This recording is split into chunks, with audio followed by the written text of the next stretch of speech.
ꯃꯌꯥꯝ ꯄꯨꯝꯅꯃꯛ ꯉꯁꯤꯗꯤ ꯁꯖꯤꯕꯨ ꯊꯥꯒꯤ ꯔꯥꯁꯤ ꯈꯪꯃꯤꯟꯅꯁꯤ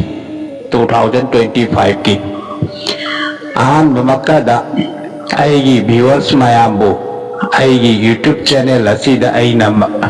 ꯃꯌꯥꯝꯕꯨ ꯇꯔꯥꯝꯅ ꯑꯣꯛꯆꯔꯤ ꯑꯩꯒꯤ ꯚꯤꯌꯨꯋꯔꯁ ꯃꯌꯥꯝꯅ ꯑꯩꯒꯤ ꯌꯨꯇ꯭ꯌꯨꯕ ꯆꯦꯅꯦꯜ ꯑꯁꯤꯕꯨ ꯂꯥꯏꯛ ꯁꯦꯌꯔ ꯁꯕꯁꯀ꯭ꯔꯥꯏꯕ ꯇꯧꯕꯤꯗꯨꯅ ꯑꯩꯕꯨ ꯊꯧꯅꯥ ꯍꯥꯞꯀꯠꯄꯤꯕꯒꯤꯗꯃꯛ ꯃꯌꯥꯝꯕꯨ ꯑꯩꯅ ꯍꯟꯅ ꯍꯟꯅ ꯊꯥꯒꯠꯆꯔꯤ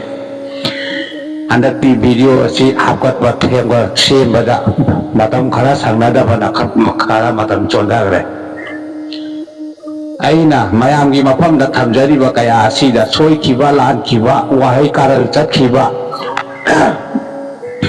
ꯀꯌꯥ ꯌꯥꯎꯔꯕꯁꯨ ꯃꯌꯥꯝꯅ ꯃꯩꯇꯩ ꯃꯆꯥ ꯀꯪꯂꯩꯆꯥ ꯑꯃꯅꯤ ꯈꯜꯂꯒ ꯉꯥꯛꯄꯤꯌꯨ ꯍꯥꯏꯅ ꯑꯩꯅ ꯃꯌꯥꯝꯒꯤ ꯃꯐꯝꯗ ꯍꯟꯅ ꯍꯟꯅ ꯈꯨꯔꯨꯝꯖꯔꯤ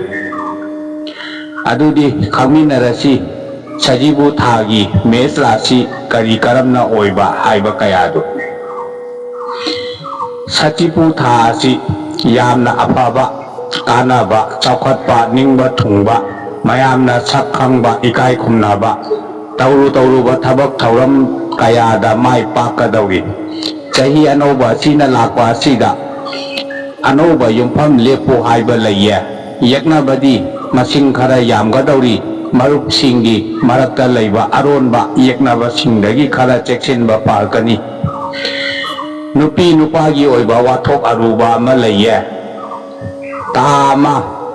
ꯂꯐꯣꯏ ꯆꯪꯊꯣꯛꯄ ꯑꯃ ꯃꯩꯔꯥ ꯑꯍꯨꯝ ꯗꯈꯤꯅꯥ ꯌꯥꯎꯅ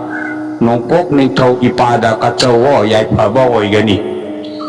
ꯂꯩꯁꯥꯕꯤ ꯄꯥꯈꯪꯁꯤꯡꯒꯤ ꯑꯣꯏꯅꯗꯤ ꯅꯨꯡꯉꯥꯏꯇꯕ ꯊꯃꯣꯏ ꯁꯣꯛꯄ ꯀꯥꯏꯕ ꯄꯥꯎ ꯇꯥꯔꯕ ꯌꯥꯏ ꯆꯦꯛꯁꯤꯟꯕ ꯐꯒꯅꯤ ꯑꯇꯦꯛ ꯑꯀꯥꯏ ꯅꯪꯕ ꯑꯄꯥꯝ ꯅꯨꯡꯁꯤ ꯀꯥꯏꯅꯕ ꯑꯁꯤꯅꯆꯤꯡꯕ ꯅꯨꯡꯉꯥꯏꯇꯕ ꯊꯧꯗꯣꯛ ꯋꯥꯊꯣꯛ ꯈꯔ ꯃꯥꯌꯣꯛꯅꯒꯗꯧꯔꯤ ꯊꯕꯛ ꯊꯧꯔꯝꯒꯤ ꯃꯇꯥꯡꯗꯁꯨ ꯆꯌꯦꯠꯅꯕ ꯈꯔ ꯂꯥꯛꯀꯗꯧꯔꯤ ꯈꯨꯅꯨ ꯑꯉꯧꯕ ꯑꯅꯤ ꯍꯩꯔꯨꯛ ꯇꯥꯡꯒ ꯑꯃ ꯄꯥꯅ ꯇꯥꯡꯒ ꯑꯃ ꯃꯩꯔꯥ ꯑꯍꯨꯝ ꯗꯈꯤꯅꯥ ꯑꯃ ꯌꯥꯎꯅ ꯏꯄꯣꯛ ꯅꯨꯃꯤꯠꯇ ꯏꯁꯥꯒꯤ ꯅꯈꯣꯏꯒꯤ ꯂꯝꯂꯥꯏꯗ ꯀꯠꯆꯧꯋꯣ ꯐꯒꯅꯤꯌꯦ ꯏꯔꯥꯏ ꯒꯨꯔु ꯍꯥꯏꯕꯗꯤ ꯁꯨꯀ꯭ꯔ ꯒ꯭ꯔꯍꯒꯤ ꯈꯣꯡꯐꯝ ꯈꯔ ꯐꯠꯇꯦ ꯏ ꯃꯔꯤ ꯆꯈꯥꯎ ꯃꯔꯤ ꯅꯨꯡꯉꯥꯏꯔꯣꯏꯗꯧꯔꯤ ꯌꯥꯍꯧ ꯉꯟꯅ ꯍꯧꯕ ꯍꯛꯆꯥꯡ ꯁꯥꯖꯦꯜ ꯁꯥꯟꯅꯕ ꯏꯁꯤꯡ ꯈꯔ ꯌꯥꯝꯅ ꯊꯛꯄ ꯐꯒꯅꯤ ꯁꯥ ꯉꯥ ꯀꯥ ꯍꯦꯟꯅ ꯆꯥꯁꯤꯟꯗꯕ ꯐꯒꯅꯤ ꯅꯣꯡꯆꯨꯞ ꯃꯥꯏꯀꯩ ꯆꯠꯄ ꯄꯥꯝꯗꯦ ꯌꯦꯛꯅꯩꯌꯦ ꯌꯨꯝꯗꯒꯤ ꯊꯕꯛꯀꯤ ꯂꯝ ꯆꯠꯊꯣꯛꯄ ꯃꯇꯝꯗ ꯑꯁꯪꯕ ꯃꯆꯨꯒꯤ ꯐꯤ ꯁꯦꯠꯄ ꯁꯤꯖꯤꯟꯅꯕ ꯌꯥꯏꯐꯕ ꯑꯣꯏꯒꯅꯤ ꯅꯣꯡꯄꯣꯛ ꯅꯤꯡꯊꯧ ꯏꯄꯥꯕꯨ ꯃꯇꯝ ꯄꯨꯝꯅꯃꯛꯇ ꯆꯦꯠꯅ ꯅꯤꯡꯖꯧ ꯊꯧꯅꯤꯖꯧ ꯌꯥꯏꯐꯒꯅꯤꯌꯦ ꯑꯃꯨꯛ ꯈꯪꯃꯤꯟꯅꯔꯁꯤ ꯂꯝꯇꯥ ꯁꯖꯤꯕꯨ ꯊꯥꯒꯤ ꯕ꯭ꯔꯤꯁ ꯔꯥꯁꯤꯒꯤ ꯃꯇꯥꯡꯗ ꯁꯖꯤꯕꯨ ꯊꯥ ꯑꯁꯤ ꯆꯍꯤ ꯑꯅꯧꯕ ꯑꯁꯤꯅ ꯂꯥꯛꯄ ꯑꯁꯤꯗ ꯌꯥꯏꯐꯕ ꯅꯨꯡꯉꯥꯏꯕ ꯆꯥꯎꯈꯠ ꯂꯝꯕꯤꯒꯤ ꯑꯣꯏꯕ ꯄꯥꯎꯖꯦꯜ ꯀꯌꯥ ꯄꯨꯗꯨꯅ ꯂꯥꯛꯀꯗꯧꯔꯤ ꯌꯨꯝꯗ ꯂꯜ ꯊꯨꯝ ꯆꯪꯉꯨ ꯍꯥꯏꯕ ꯂꯩꯌꯦ ꯎꯆꯦꯛ ꯅꯠꯇ꯭ꯔꯒ ꯑꯔꯪꯕ ꯃꯁꯦꯛ ꯃꯉꯥꯜ ꯅꯥꯏꯕ ꯑꯃ ꯆꯪꯂꯛꯄ ꯌꯥꯏ ꯆꯦꯛꯁꯤꯟꯅ ꯊꯝꯖꯧꯋꯣ ꯁꯥꯒꯩ ꯁꯂꯥꯏ ꯁꯜꯂꯨ ꯍꯥꯏꯕ ꯂꯩꯌꯦ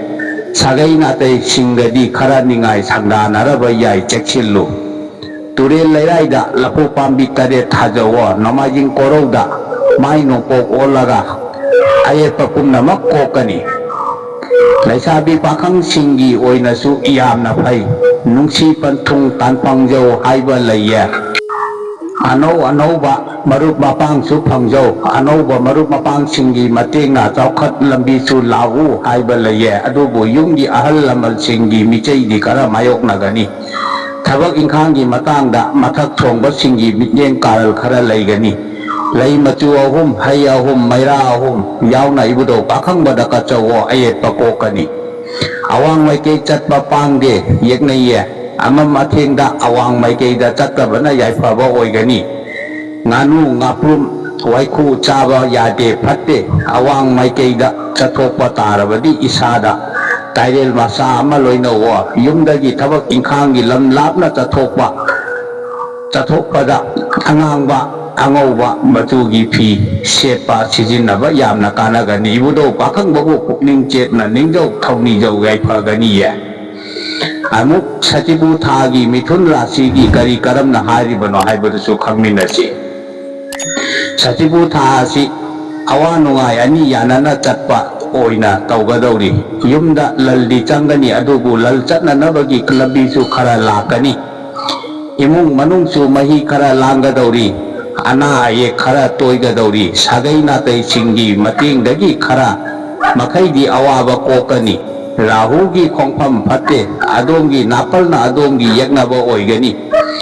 Piral amuba ama yot matek ama haikru haining hairi na chingba amamam nopok onba laton da hatu na kon thong wang mada thadu u makha mai kei olua laisabi pakhang singi oinadi yamna phai wakhalon chanaba ano ba marup mapang thangjau haiba laiye yum palage ningjaba singi di yamna chanaba afaba thani thabak ingkhanggi matangdasu yamna phai Saukhatpa pibidi achau asang singgi thaujal mityeng su laigani phamthol hapkatlu haiba matang su lakadori thabaki chatpada isada leimanam nuksiba ama loinaba phaiye nongpok maikei asi hiyaknaiye hairiba maikei asida chatpa ahing yairekpa phatte yaknabana khodong chaba laukhiba yabagi akiba laigani chakhau mari khara soi ising khara toina thakpa phagani yumdagi thabak ingkhanggi lam lapna chathokpada matamda angauba natraga hangampal machugi phi setpa sijenaba yamna kanagani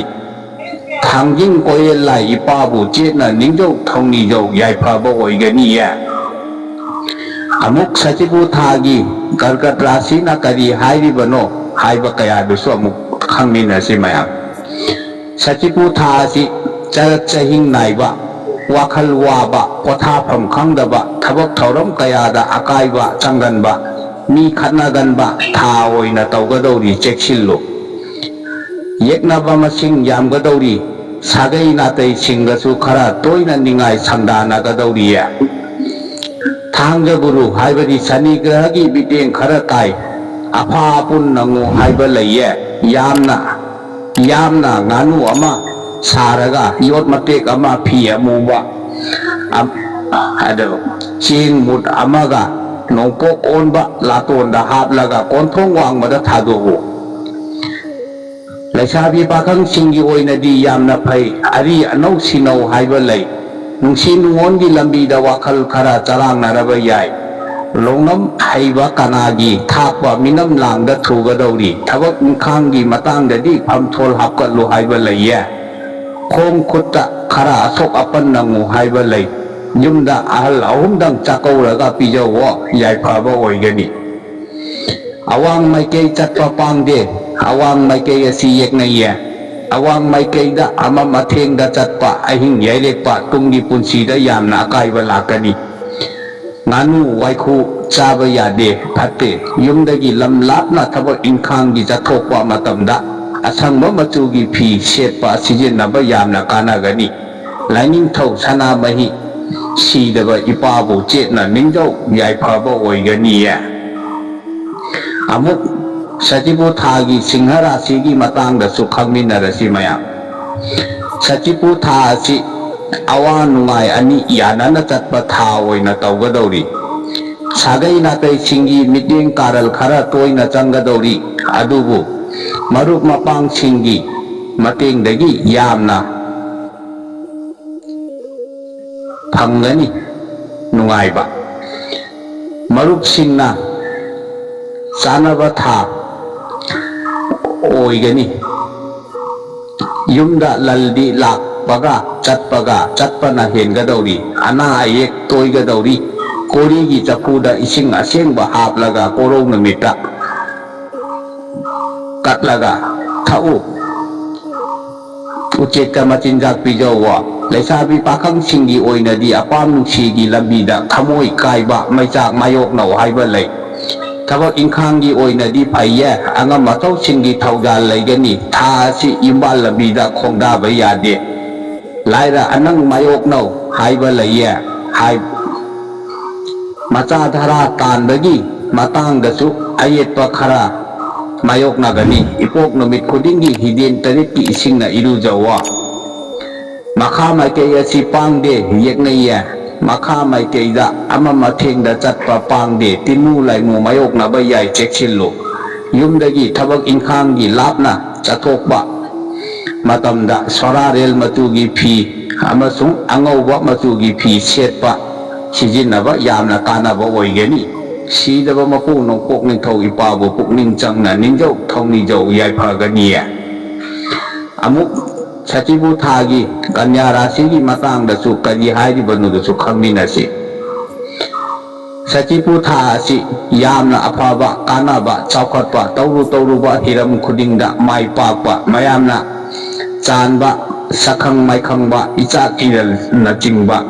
lepsinba ngamba tha oina tawgadori yumda misingsu hengatlu haiba lei icha isu tange phangge haiduna ningjaba singgi oina yamna chanaba tha oigadoriya sagai natai singgi maikeidagi nungaiba pausu taraba yai kuchu muba mubi singa kathinaba akaiba khara laklaba yai laisabi pakhang singgi oinadi khara phaba watli apam nungsi lambida khara ningai sangdanaraba yai isagi napal khara thadokpana yai phaba oigani nauna thengnaba marupki minam langda thuduna tunggi punsigi oiba apha phata kaya khanthaba ngambagi pangal khara hanthagani cheksillu hai ahum lei ahum isagi yek salai adugi machugi phiralama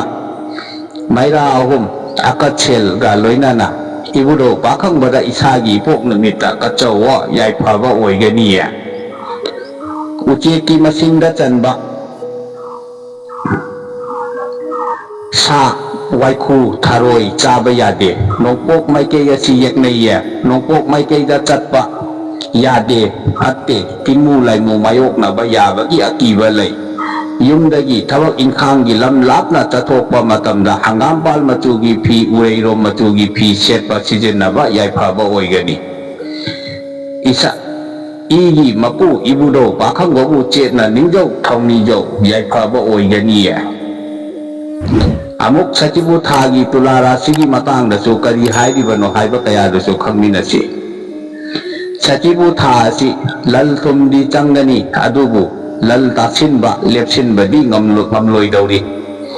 yumda ana ye khara kanga dauri chakhau mari mit mari i mari khara soi sagai natai singi mari su khara soi sagai natai singa ningai sangdanaraba yai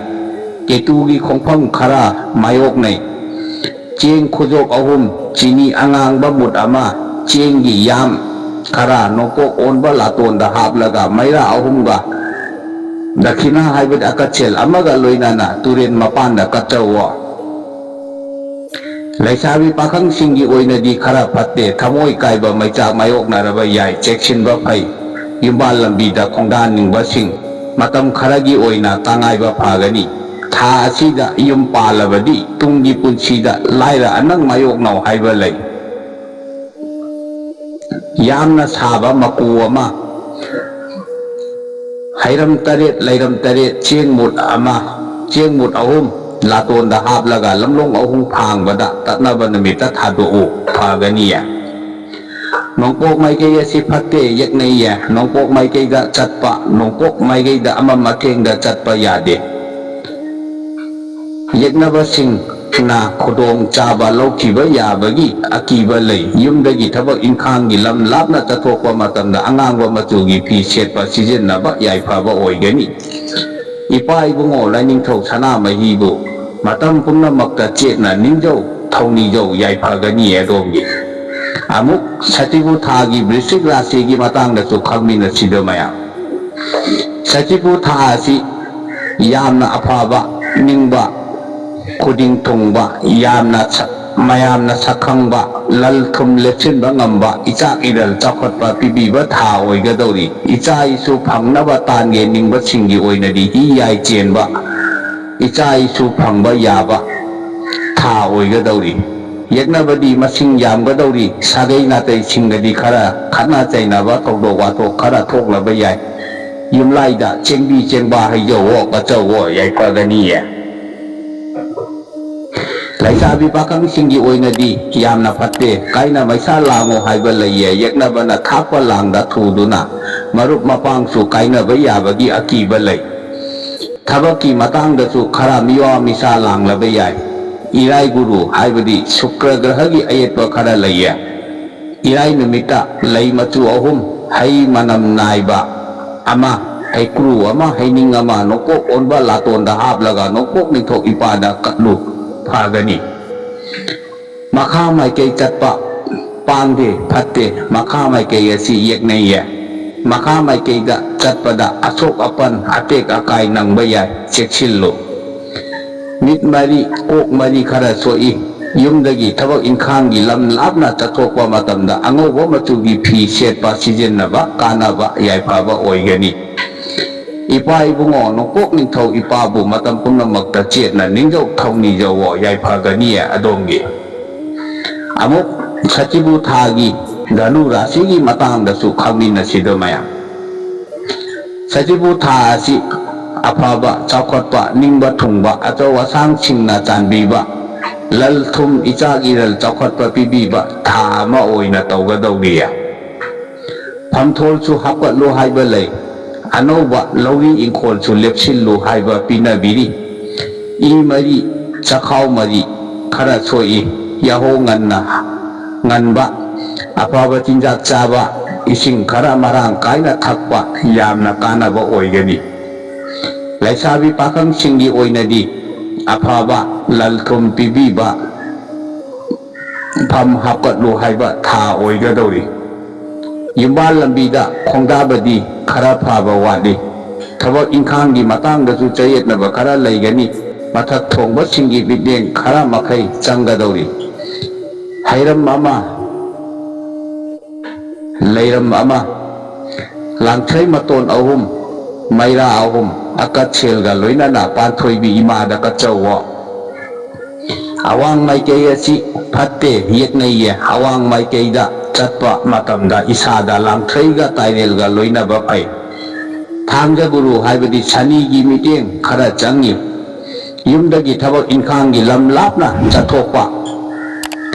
ꯃꯇꯝꯗ ꯑꯃꯨꯕ ꯃꯆꯨꯒꯤ ꯐꯤ ꯁꯦꯠꯄ ꯁꯤꯖꯤꯟꯅꯕ ꯀꯥꯟꯅꯕ ꯑꯣꯏꯒꯅꯤ ꯁꯤꯗꯕꯤ ꯄꯂꯦꯝ ꯏꯃꯥ ꯄꯥꯟꯊꯣꯏꯕꯤꯕꯨ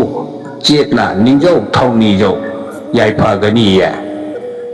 ꯑꯃꯨꯛ ꯁꯖꯤꯕꯨ ꯊꯥꯒꯤ ꯃꯀꯔ ꯔꯥశꯤꯒꯤ ꯃꯇꯥꯡꯗꯁꯨ ꯈꯪꯃꯤꯟꯅꯁꯤ ꯀꯔꯤ ꯍꯥꯏꯔꯤꯕꯅꯣ ꯍꯥꯏꯕ ꯀꯌꯥꯗꯨ ꯁꯖꯤꯕꯨ ꯊꯥ ꯑꯁꯤ ꯑꯐ ꯐꯠꯇ ꯑꯅꯤ ꯌꯥꯅꯅ ꯆꯠꯄ ꯊꯥ ꯑꯣꯏꯅ ꯇꯧꯒꯗꯧꯔꯤ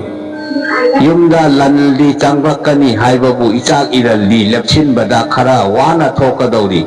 ꯂꯟ ꯂꯥꯛꯄꯒ ꯆꯠꯄꯒ ꯆꯞ ꯃꯥꯟꯅꯕ ꯊꯥ ꯑꯣꯏꯒꯗꯧꯔꯤ ꯌꯨꯝꯗꯒꯤ ꯁꯅꯥ lupa ꯃꯥꯡꯉꯨ ꯍꯥꯏꯕ ꯂꯩ ꯆꯦꯛꯁꯤꯜꯂꯨ ꯁꯥ ꯁꯜꯗ ꯁꯖꯤꯛ ꯄꯤꯖꯧ ꯇꯨꯔꯦꯜꯗ ꯌꯥꯝ ꯀꯠꯂꯨ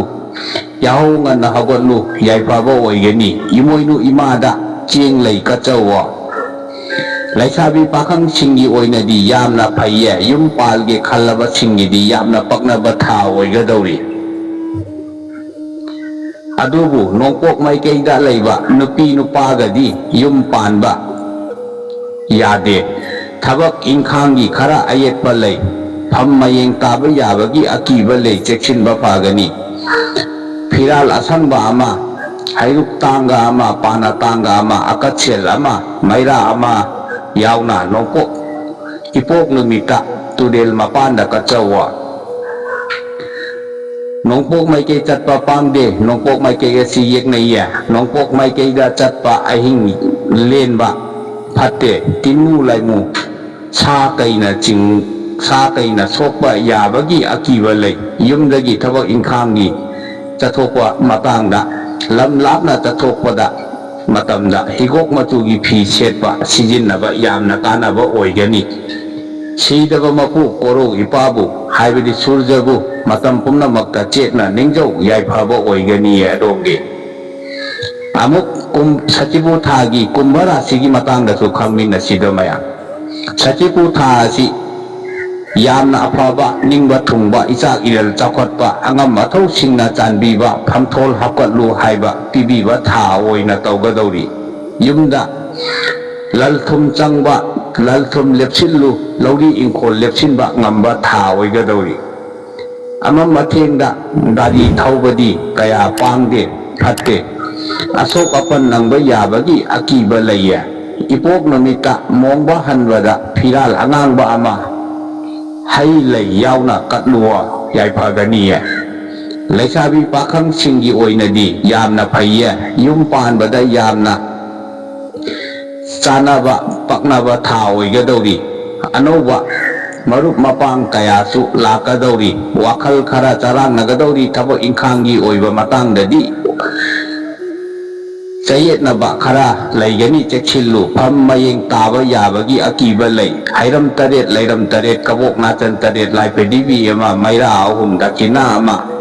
nungko onwa laton amada hablaga tatnaba numita konthong wangmada thadu phagani nongpok maikei phatte yekneye nongpok maikei da ama mathengda chatpa timu laimu mayok na bayai cheksillu matam punamakta isada sana khongnang mara ama loinawa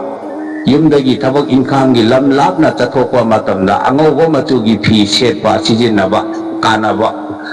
yamna kanaba oigani imoinu imabu chetna ningjau thongni jau yaiphagani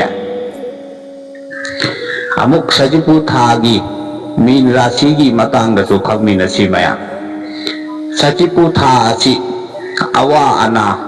tha oina tawgadori thangja guru haibadi sani grahagi sare sati haibadi chahi taret makhaigi langpham haure cheksin biyu lal thum chatlu ikaiba chopa nangu haiba lay miga khatna chainaba wathok lanthok khara toina mayokna rabayai haina singna chatpiyu nupi nupagi oiba wathok su laye yamna nga ama nganu ama sal ama saraga yot matek ama maira ama ga loinana laton da haplaga konthong wangmada numidangda thadu